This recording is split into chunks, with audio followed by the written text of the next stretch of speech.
Ez. Like, there are some things that my dad says, and it's like, how are you a 50-year-old man? You are definitely a teenage girl. But he does, like, you know, he gives the train a side eye. That's what I'm going to say.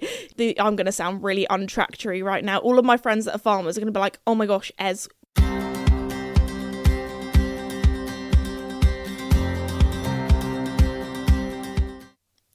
Hello everybody and welcome back to my podcast, Esme's Country Life. In today's episode, I'm going to be talking about my beach trip with Casper, my trip to an RDA centre, and also a little bit about maybe somebody new that I met. But anyway, moving on, I just want to say a huge thank you to the sponsor of the podcast, Red Post. Red Post is an equestrian and country store based in the UK, but they also ship all over the world. And actually, thought I would let you know, now is the time this summer to check your helmets and check your body protectors, especially as if you're a little bit like me and maybe doing cross country or that kind of thing, or pony club camp. That was always me. Back when I was younger, pony club camp was the highlight of my summer. But if you have any camps or anything like that, please check your body protectors and please check your helmets, especially when it comes to competitions and that sort of thing, because they are very strict. I want you guys to stay safe, and helmets and body protectors can go out of date. So make sure that they're fitting correctly, they're up to date, and they're not super old. So yes, if you need any new helmets, body protectors, that kind of thing, you can go to Red Post. Also at Red Post, they do helmet fittings as well. So if you need to get a new helmet and you're not sure what size you are, be sure to go and check them out. And of course, they also sell online at redpostequestrian.co.uk. Anyway, let's get into today's episode. Starting off, the last week and a bit has been a little tricky in the Higgs household, or just like my family in general, because I do have a family member at the moment that was in hospital pretty much all of last week. So not the best like cheery start to the podcast, but they're all good and they're all right at the moment. So I'm going to actually be staying around at home quite a lot of this summer, just because at the end of the day, family does come first. I do have a few meet and greets here, there and everywhere, but a lot of them are just day trips for me, which is lucky. So I can be close to my family if needs be, which is very important. But yeah, I just thought I would start off with saying that. So yeah, this week's podcast episode, I don't know. Actually, no, I've got a lot to talk about. I've got a lot to update you on, actually. I'm thinking about it. But anyway, so there probably won't be as many kind of like, wild stories. I've always got stories. You guys know me. I embarrass myself in my own home. So there's always something to talk about. But first off, I thought I would talk about my trip to the beach with Casper, because one thing that we are so lucky with where we are is that the beach isn't too far away. Although I've said this before, I think, in podcasts or on my channel, is that our beach is normally a pebble beach, but when the tide goes out, it is a sandy beach, so it means that we can take the horses there. So we got up very bright and early, so much so that Joey was still asleep in his stable, which is so cute. I don't know, when horses are super sleepy, I just think it's the cutest thing, especially when they have all shavings in their mane and their head. And Joey was just like, normally, as you guys know, Joey will do anything for attention and anything for food. So for him to be like so sleepy that he was kind of disorientated and wasn't just thinking food attention, it was quite funny. And he's also like just so cuddly and sleepy and that kind of thing. Casper, on the other hand, I've told you this multiple times before on the podcast, but it still makes me laugh every morning. So when you go up to go and feed them, Casper goes to the back of the stable and has a wee. It's like one of those, like, what is it, Pavlov's dog, where, like, I don't know, I can't remember the story behind it, but they did some sort of experiment where they'd ring a bell and the dog would start drooling because it knew that it would get food whenever it heard the bell. Well, that's kind of what it's like with Casper. He comes and sees me and he's like, oh, better go and have a wee, make some room for my breakfast down there. But anyway, so there we go. Every morning he has a wee. So after Casper had relieved himself, it was then time to get him groomed, washed, and ready to go to the beach very, very early in the morning. So we trundled off in the horse box and got to the beach. Now, our beach, there was a stage where in the summer it was a little bit of a nightmare when going to the beach. We're lucky because there are a lot of beaches near us that you can't take horses at certain times, especially in the summer, because obviously South Coast beaches get very busy. A lot of people come here on their holidays, and this is a lot of people, and you can't really gallop a horse around when there's a lot of people about. So most beaches, there's like a certain time slot that you have to go to make sure that it's not during peak times. And to be fair, our beach would never get busy with people, but it would get quite busy with cars and parking. And the worst thing, like I feel like this is every equestrian that goes out on a horse box regularly has gone through this once, where somebody, I don't know why car drivers do this, but they decide to park right next to your horse box, and it's like, well, the ramp is down. Do you have any sort of imagination of how we get the horse into the horse box? It is with the ramp that you have parked next to. You can't go in sideways. They've got to go in, up the ramp. So anyway, there have been a few times where we had to move the horse box because somebody's got a little bit too cozy next to us. But yeah, our local beach, there isn't that much parking, but they've done this actually at the local forest as well, and it is brilliant. It's my favourite thing. Now, most people would not say having to pay for parking is their favourite thing, but for all of us equestrians in the local area, we love it because nobody goes to that beach anymore. Nobody goes to that area of the forest because you have to pay for parking. But what does it mean? The car parks are desolate, quiet, nobody there, and you're like, oh my goodness, this is amazing, this is brilliant. I don't have to be like tacking up my horse in some car park with cars moving and grooving about, which I'm very lucky. All of my horses are very good with cars, desensitized, very well trained. Although actually at our local beach, it is right next to a train line. All of my horses are very good with the trains, but poor Casper, he does luckily, I'm always there with him, but he does he gives the train a side eye. That's what I'm going to say. He doesn't do anything naughty. He doesn't spook or jump or that kind of thing, but he does like to give it a bit of a side eye. He's like, oh, that's a little bit noisy and a little bit fast. Not quite for me. But no, so normally at that beach, just for safety reasons, tuck him up in the horse box, and then lead him down. So this beach, it's very, very pebbly, and recently, because in the UK we get quite a lot of flooding, every winter they do this thing where they get loads of diggers. So I think sometime last winter I think it was Casper that we took to the beach, and it was literally all of the diggers, it felt like all of the diggers in the county had come down to the beach, and they're moving all the shingle, or adding shingles, so to protect the coastlines. So, we don't want the sea going and approaching onto the train line, because that would not be good. But anyway, so they were doing all of that. Luckily, he was fine with it, because normally Casper, say his worst fear is a tractor with a big old corn or a big old combine harvester, or maybe a tractor that's been doing hay, I'm going to sound really untractory right now. All of my friends that are farmers are going to be like, oh my gosh, Ez, you should be well educated by now. But I don't know, if they have a topper or something like that on the back that looks quite scary with blades and sticky out bits and that kind of thing, or a rattly trailer. Casper is not a fan of a rattly trailer, which isn't the best. It was not the best when I took him to shows, because what would there be at shows? A lot of people coming in with horses with a rattly trailer. I'd say it's more like the cattle or sheep kind of trailers that I'd say are the most rattly, that he doesn't like. But bless him, he's so good. He will just stand there and he won't do anything when he spooks, but he might just shake a little bit like a nervous puppy, if that makes sense. So anyway, it was then time to lead him down to the beach, over all the shingle. Now, Casper's also not favourite thing. He loves it when he actually gets onto the beach, but getting down there, it's quite pebbly. So what I normally do is, because I'm I don't really want to be on top of him when I'm leading him down, especially as sometimes he needs a little bit of confidence from me. So because they'd done all that stuff with the diggers and made it so there's this big old bank, I'm like, Casper, I used to do cross country on you. You can go down a little pebble bank. You're all good. So we took our time. I was very patient and very gentle, because the last thing that you want to do if your horse is nervous about something is have a go at them and stress them out even more. That's not my way of doing things. So I was like, it's okay, Casper. Me and my dad were there, and we're we're just gonna go down this bank nice and slowly. And he goes to be fair, when he goes down the horse box ramp, he also goes very slowly. He's a very cautious boy. I think maybe with his older age, he's just he's you know what, he's like an old anxious granny. He's just ooh. But anyway, so he was going down the bank very slowly, and then when we actually got there, he was fine. Although to start with, he's always a little bit funny with the puddles because the tide had just gone out, so we were there in perfect time. So we weren't having to worry about it coming back in straight away and then being stranded or having no sand left. So yeah, that was a very early start. I had a nap that afternoon after my lunch. But anyway, so to start with, he's like, oh my gosh, what are these puddles? I could put my hoof in and drown, even though it's probably only a few millimetres above the ground.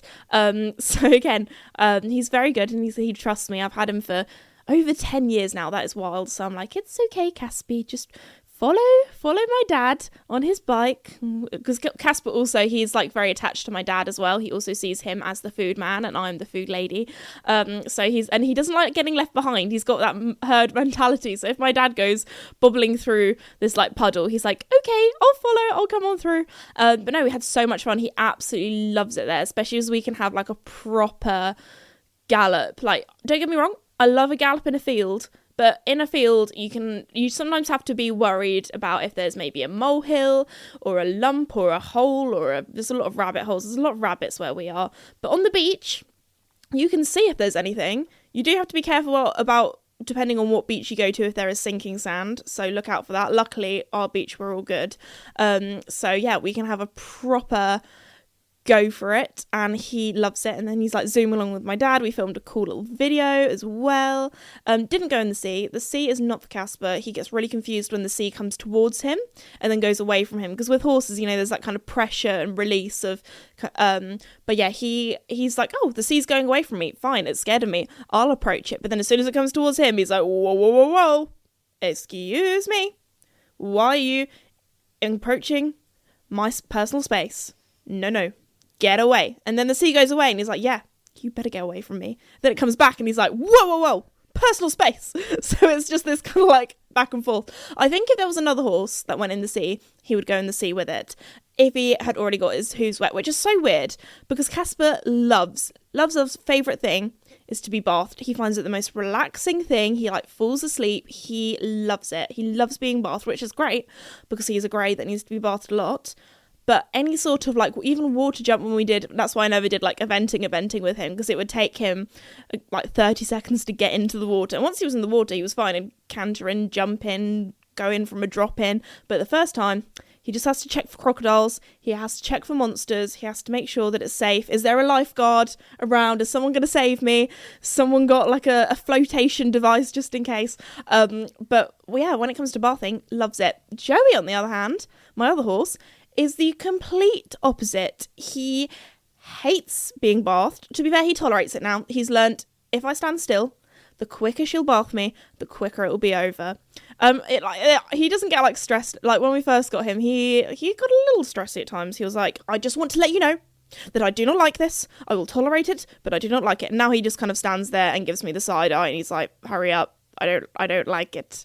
I don't like it that much. Maybe he'll learn to love it like Casper. I don't think he will. Casper I've never met a horse that likes being bathed as much as he does. Maybe that's why he gets dirty on purpose.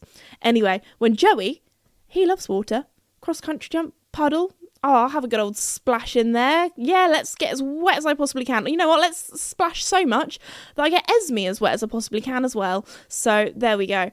But no, had a good old time. What's quite fun is that our local beach, there's often little kind of, I don't know how to call it, little sea streams, sea rivers, not an estuary because it's not coming from like a full-on river, but where there's like a little water kind of trickles where it kind of comes down and it's made like a little channel in the sand. Casper loves jumping over those, so I feel like I'm going out doing like a little water jump because we'll just be cantering along. My dad will go splish splash splosh with his bike through it, and Casper's like, I'm gonna jump it, I'm gonna leap over it. Also, my dad always we have to bring like a spare towel with us, because when you're riding on a bike on the beach, he gets so much spray of like sand and water all the way up his back, and it's disgusting. It is gross, but there we go. But no, Casper had a lovely time. I had a lovely time. I assume my dad had a lovely time, although he just went like this with his hand. He went like, kinda. I think maybe the early start was not for him. He had not had enough. He was not coffee efficient. He did not have enough coffees that morning. So There we go. But yes, that was our trip to the beach. Next up, I thought I would talk about my trip to an RDA centre, which I was just taken aback by how, like, welcomed I was there. Like, everyone was so lovely. I first arrived and they were like, here's a box of chocolates. They got me like the lady that I was interviewing later on, she got me a whole, like, flower pot with flowers in for the garden, as apparently she listens to the podcast. So I just want to give a little shout out to Kiana, who I interviewed, which I'll be talking about a little bit later on. I say later on, literally in the next few seconds. But yeah, she very kindly got me flowers, and she got my dad a Toblerone as well. What was quite funny is, like, she knew a lot about me and my dad already from the podcast, so they're like, straight away I was like, oh, would you like a coffee? I know your dad likes coffee and all that kind of thing, so that was really cute, really funny. But yeah, I met lots of people there, so that was really lovely, especially as it's summer holidays now. I know a lot of you guys are off for your, like, summer vacation or summer holidays, whatever you want to call it, although I know you guys in America that call it summer vacation, you guys have been off since like June or whatever. So in the UK, schools have only just sort of come out, but we don't go, well, I say I don't go to school anymore, but we don't go back until like September, and I'm pretty sure in America a lot of schools go back in August, so there we go. Anyway, that wasn't very interesting. Moving on back to my time with Kiana. So I got to meet her for the first time. So this was all very kindly organised by Bella Magazine, who were doing an article on her and me. And I had a little chat with her, an interview. So look out for that on my social media. I'll hopefully be doing some sort of short format video where I interview her and talk about her story. But she is 16 and she has managed to raise over £2,000 for the RDA, which is incredible. She did was it 8 miles that she did a walk? She did a long walk on her holiday in Jamaica to raise money, and she is a cancer survivor. She is blind. There was also one stage where she was paralysed as well. So it was really fascinating hearing about her story, and so lovely for her to share it as well and talk about her riding with the RDA. And what was also really cool was, obviously I haven't come across many blind riders in my life, and I guess I was very naive, and I assumed that she would be on the lead rein, when actually she did a lot of riding off the lead rein. It was incredible how she was using her hearing, and also the horse can see where to go, but she could hear where people were and them saying, like, okay, you need to go left a little bit, right a little bit, and she did a straighter line in walk than I probably would on Joey, to be honest. Our straightness is definitely something that we need to improve on. Joey is the sort of horse where he does like to kind of just like waddle around a little bit. The other day on my hack, I was like, you know what, I'm just gonna have really loose reins and just see where he goes when we were like walking down a very quiet country lane. And he was going here, there, and everywhere. He was like, oh, I'm going to go over here and have a little nose in this hedge. Like, Joey is, like, the nosiest horse. But anyway, yes, look out for my interview with Kiana soon, because she is such an incredible rider, and it was so lovely to meet her. She was so lovely, and so was her family and everyone else at the RDA. So, also, if this summer, if you are young, don't have anything to do, or you don't have to be young, but I know that a lot of people might be bored on their summer holidays, and are interested in horses and want to do some volunteering. If you do have any spare time, please go and volunteer for your local RDA branch if you can. They do such incredible stuff and such amazing things. So this is my little shout out to the RDA, because they are a brilliant charity. Okay, so next up, I'm going to be talking about somebody new in my life. As you guys know, I have been single basically since the beginning of this year. So I've had I was going to say my single girl summer. I've basically this new person I have been talking to since beginning of June, I want to say, so a little while. But obviously you guys know, with my love life and private life and that kind of thing, I like to keep it private but not secret, if that makes sense. So I just, there's somebody new that I've found that I've been talking to, and I thought I was like, I'm going on holiday with him next week, or at the end of this week actually, which I don't know if that's a little bit forward. It's only like a little weekend away, but I was like, we might be getting up to some fun stuff that, I don't know, might come up, have some fun stories to tell you guys on the podcast. I was like, it's got to the level where I'm like, I should probably let you know that there is, because we've got up to some fun stuff over the last month or so. But yeah, just thought, I don't know, I'm being really awkward about this. I feel like I'm I think it's because my dad's here. I don't know, like, he's met him. He's dad approved, so there we go. But yes, I don't know. Okay, I don't know what else to say, but yes, there we go. There is somebody that I'm seeing at the moment, so yeah. But I enjoyed my time being single. I think it was, I've had some lots of love. I had my little girls trip. I think it's important to have some time being single when you're an adult and appreciating your own company. I mean, I've always been like that. You guys know me. I love a good bit of introvert time, but we have a lot in common. We're both very outdoorsy and like animals and that kind of thing. But anyway, there we go. That was my little, if you want to update your records or that kind of thing, I don't know.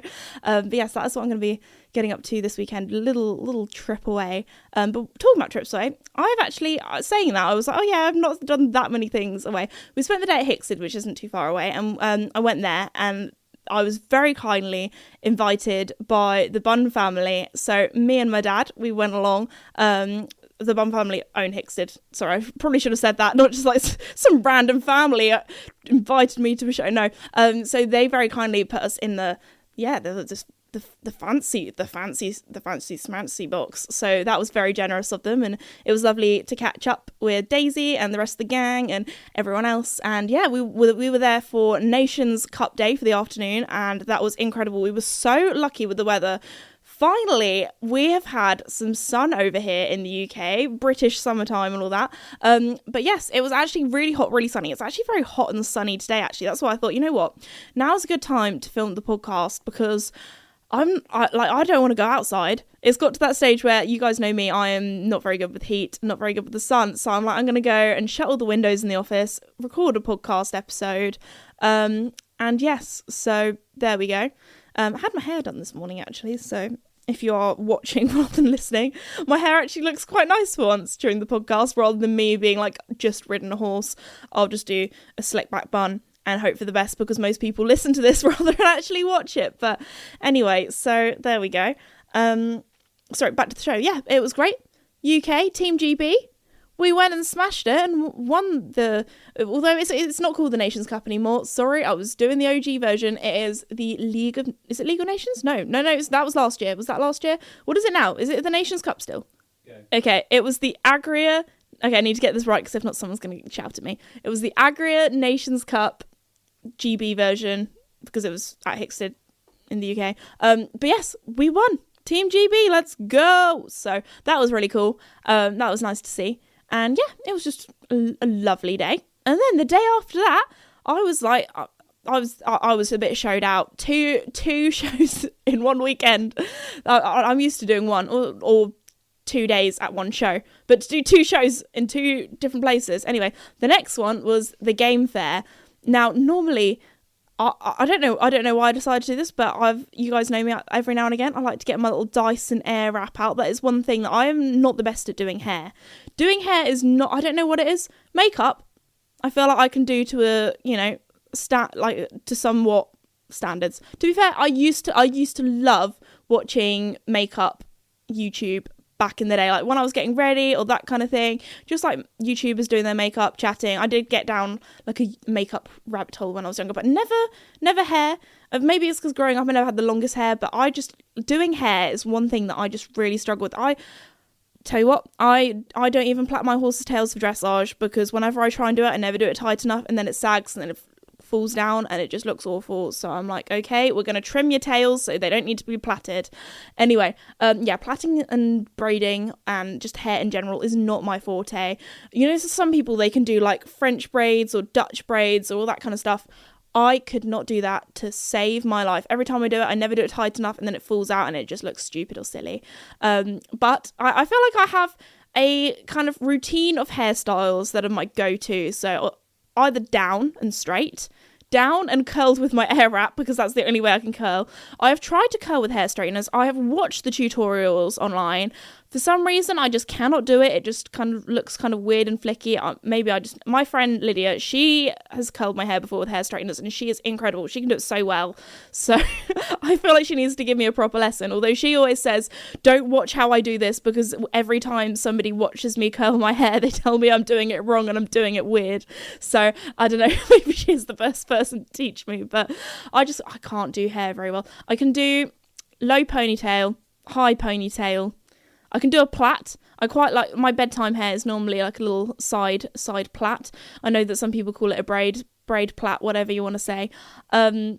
But yeah, so I could never really do anything fancy with my hair until I got my air wrap, which I did get in the Black Friday sale, because you best believe I'm not paying full price for that, because that is expensive. But it is the only thing that I can make my hair look somewhat decent with when it comes to styling, and I'm not going to toot my own horn, but it does. My hairdresser said to me that my hair looked nice, so I'm taking that. Maybe she was just being polite. But the other morning when we went to the game fair, I was like, I had my hair curled the day before, and it just a few of my curls needed like a little, just where it's kind of dropped over the day and just didn't look as good. I was like, okay, I'm gonna wake up early. I'm gonna do it. I was so proud of myself. Okay, so I woke up I woke up at 10 to 5. Had my 5 minutes in bed of being like, I need to get up. Got changed, did my skincare. I managed to air wrap my hair in 8 minutes. Although I did have my hair curled before, but I did do every single strand one more time just in case. Did it in 8 minutes. I was so proud of myself. Did I do my makeup at the service station in the car? Yes, I did. But did it look like I did my makeup at the service station in the car? No. So I'll take that. Probably because I'm more of like a natural makeup girly, so it doesn't take me that long. But anyway, so went to the game fair for the first time, which I had no idea what I was expecting, because I'd never been there before. It's at Blenheim Palace though, and I am going to be at Blenheim Palace International Horse Trials on the Saturday in September. So all information for any meet and greets is at thisesme.com. Sorry to be that person, but I just want to let you know, just in case anybody of you want to come along. And I always get asked when my next meet and greets are, so there we go.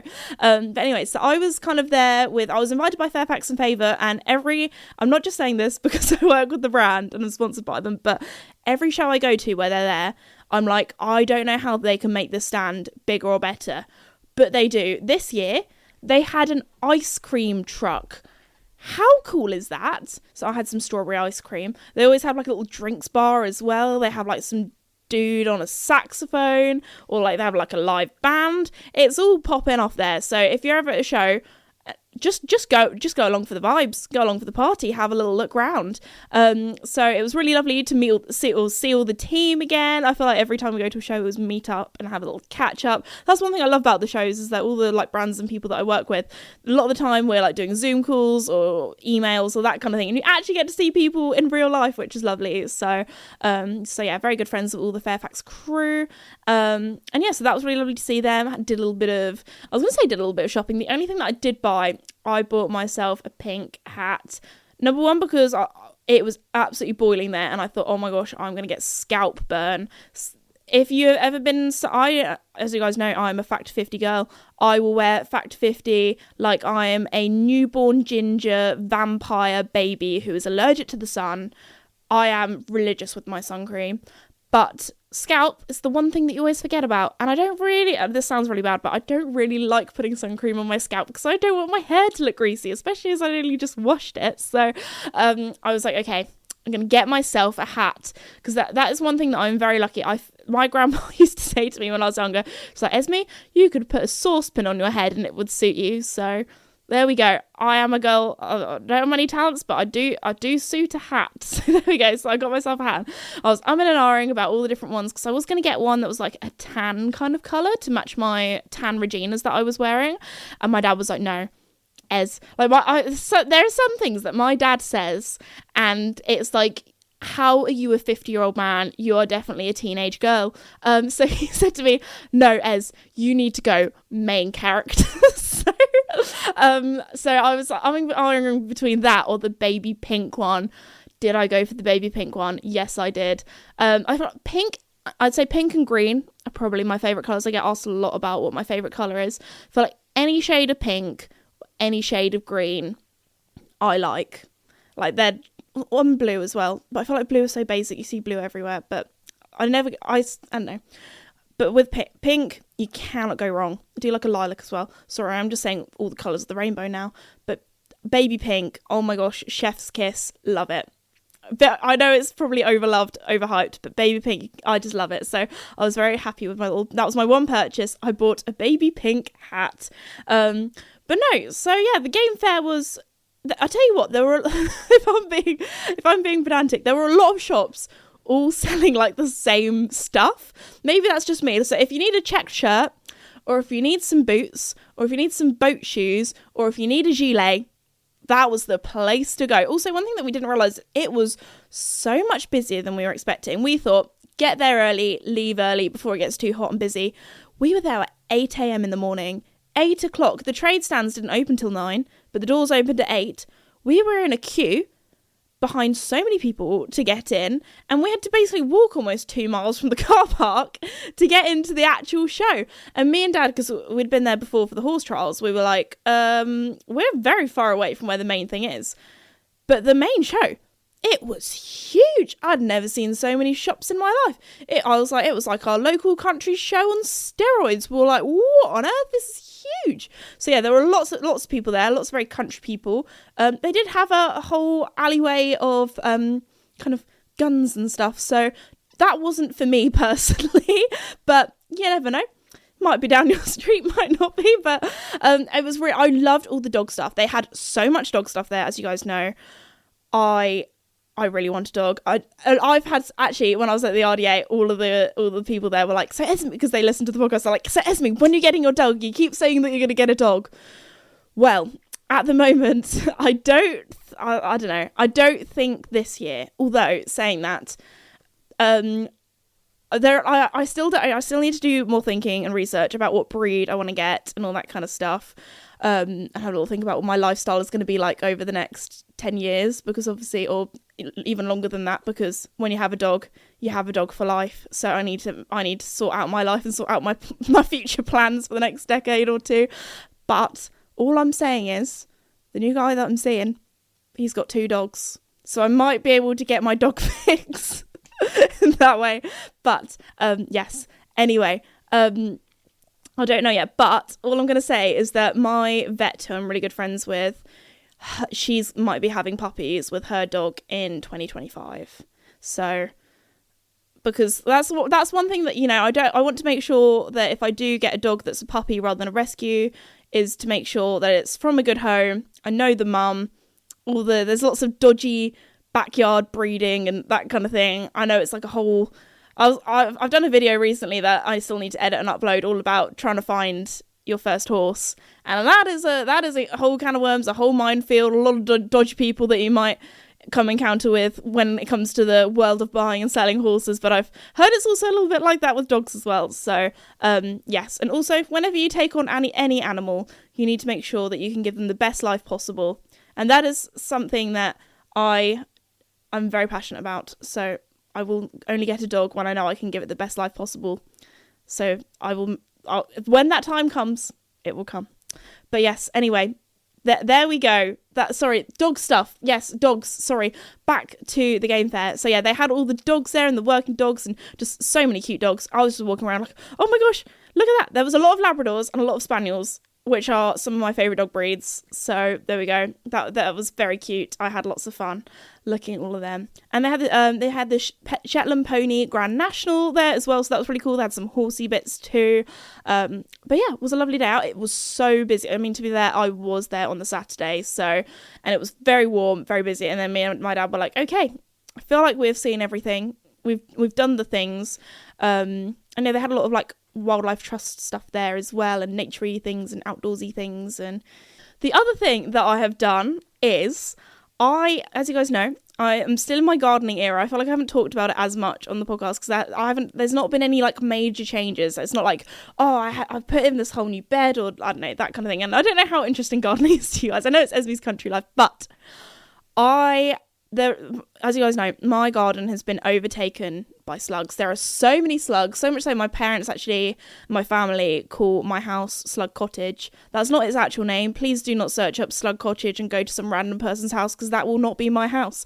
But as a joke, my family call my house Slug Cottage because, I don't know if I said this ever before, but because we go for walks quite a lot in that kind of area, and there was once when my mum walked by where my house is, and there was this slug, and it was the biggest slug we have ever seen in our entire lives. Oh my goodness.